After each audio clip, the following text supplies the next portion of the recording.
और आज बात डूबते जहाज की क्यों करूं सवारी, ये जवाब मायावती की कांग्रेस पार्टी के लिए है, जिसके नेता यानी राहुल गांधी ने मायावती पर हमला बोलते हुए आरोप लगाया है कि यूपी चुनाव के वक्त उन्होंने मायावती को गठबंधन का खुला ऑफर दिया था, लेकिन मायावती ने दिलचस्पी नहीं दिखाई, क्योंकि अब मायावती ने पलटवार करते हुए कांग्रेस को डूबता जहाज बता दिया है।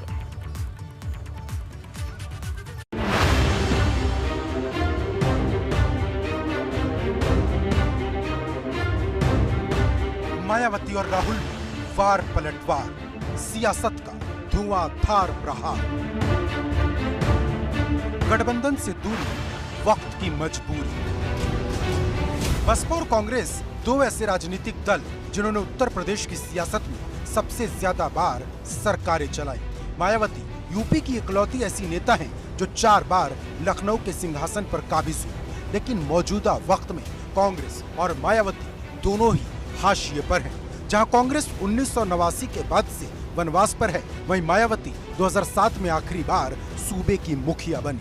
लेकिन जिस तरह से गठबंधन को लेकर राहुल गांधी ने मायावती पर हमला बोला और जिस तरह से मायावती ने राहुल पर पलटवार किया, उससे सूबे की सियासत गर्मा गई है।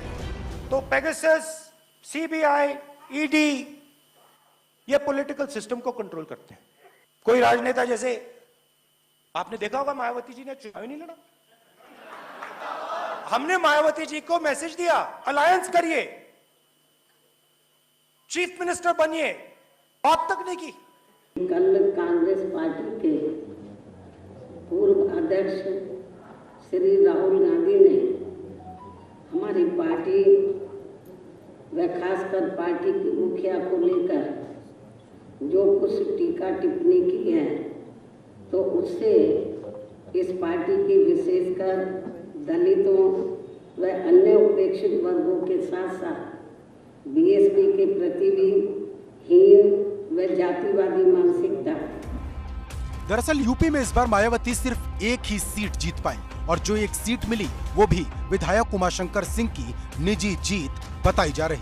मतलब उसमें मायावती का बहुत ज्यादा योगदान नहीं, क्योंकि बसपा ने यूपी की सभी 403 सीट पर उम्मीदवार उतारे, जिसमें से उसके 290 उम्मीदवारों की जमानत जब्त हो गई। इतना ही नहीं, जिस दलित वोट को मायावती अपनी ताकत बताती थी, वो भी उनसे छिटक गया। इसे इस बात से समझ सकते हैं कि 2017 में बसपा का वोट प्रतिशत 22 के करीब था, जो 2022 में सिर्फ 12.88% पर आ गया, यानी 10% वोट उसे हटकर भाजपा की तरफ चले गए। वैसे पूरे चुनाव में मायावती पर भाजपा की बी पार्टी बनकर चुनाव लड़ने के आरोप भी लगे और उनके विरोधी कहने से नहीं चूके कि मायावती ये चुनाव उस तरह से नहीं लड़ रही जिस तरह से लड़ना चाहिए था। पूर्वांचल में 122 सीटें ऐसी हैं जो भारतीय जनता पार्टी के दफ्तर में प्रत्याशी तय हुए और बहुजन समाज पार्टी कार्यालय में सिंबल मिला है। उसका सबूत, साक्ष्य मैं दे सकता हूं। अगर कोई चुनौती दे तो मैं उसको भी देने के लिए तैयार हूं। मैं भी पार्टी चलाता हूं। जो 4-4 बार सत्ता की पार्टी रही हो, चाहे बसपा रही हो चाहे कांग्रेस, दोनों ने सपोर्ट कर दिया बीजेपी को। उनका वोट कहां गया? वहीं कांग्रेस का हाल भी मायावती से ज्यादा जुदा नहीं रहा।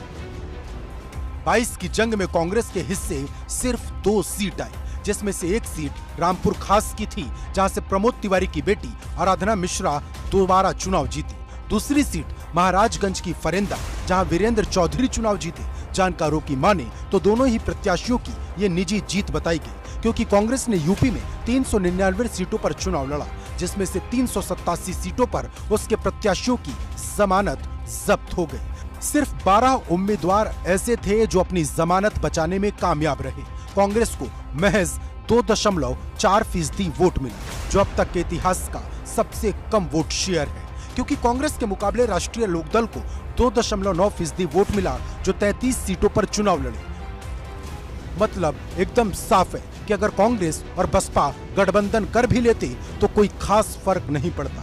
लेकिन वहीं एक बड़ा सवाल दलित पॉलिटिक्स का भी है, क्योंकि पूरे चुनाव के दौरान प्रियंका गांधी का फोकस दलित राजनीति पर था।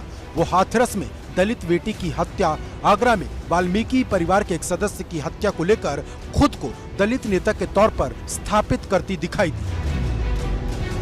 कांग्रेस मायावती के साथ गठबंधन चाहती थी तो चुनाव के दौरान उसने कभी ये बात खुले दिल से क्यों नहीं की। वहीं मायावती हर बार अकेले चुनाव लड़ने की बात कहती रही, लेकिन वार पलटवार की इस पॉलिटिक्स से पहले जरा ये तस्वीर देखिए।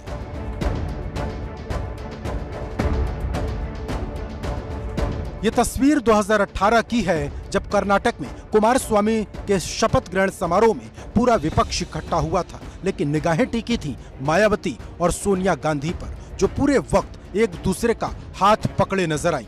तब राजनीतिक गलियारों में इस तस्वीर को लेकर खूब चर्चा हुई। राजनीति के जानकारों ने तो इस तस्वीर के मायने निकालकर 2019 के भविष्य की पटकथा तक लिख दी थी, लेकिन चर्चा सिर्फ चर्चा बनकर रह गई, क्योंकि 2019 में जब लोकसभा का चुनाव हुआ तब अखिलेश यादव ने मायावती से हाथ मिला लिया। इस गठबंधन में रालोद को भी शामिल किया गया, लेकिन कांग्रेस से किसी ने पूछा तक नहीं। और जिस तरह से राहुल गांधी ने आरोप लगाए कि उन्होंने मायावती को यूपी चुनाव से पहले खुला ऑफर दिया था, लेकिन मायावती ने भाव नहीं दिया, तो क्या मान लिया जाए क्षेत्रीय दल कांग्रेस से दूर हो रहे हैं और वो उसके साथ गठबंधन तक में शामिल नहीं होना चाहते। Bureau report, ABP Ganga.